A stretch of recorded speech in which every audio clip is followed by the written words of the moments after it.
Es trobem a la Casa de la Cultura de Xàtiva i anem a conèixer a les candidates a Fallera Major i Fallera Major Infantil de Xàtiva. En este cas, coneguem a la candidata infantil Paula Molina Romero. Contamos, qui és Paula? Paula és de la Falla del Raval, viu en Xàtiva i té 13 anys i estudia segon de l'ESO en l'Institut I.S. Lluís Cimarro. Què significaria per a tu ser l'elegida per el jurat?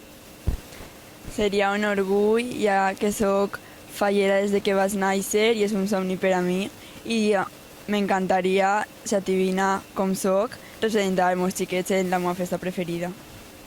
Estàs preparada per a viure un any tan intens d'actes i de si fores fallera major? Sí, perquè jo volia presentar-me ja fa temps, des que vaig acabar el meu regnat en la falla, i no vaig poder tindre l'oportunitat, aleshores m'he presentat enguany.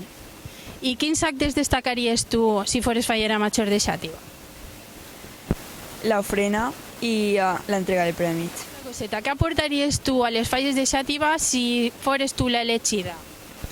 Aportaria alegria i que ningú xiquet es queda de costat perquè m'agrada que tots estiguem a gust en mi.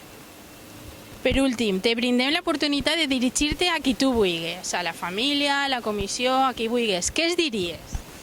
Que moltes gràcies a tots per apoyar-me sempre i per estar ahí quan heu necessitat i ja està. Pues moltes gràcies. Esperem que sigues tu l'elegida el dia que l'alcalde realitzi la cridada. Molta sort. Moltes gràcies. A vosaltres.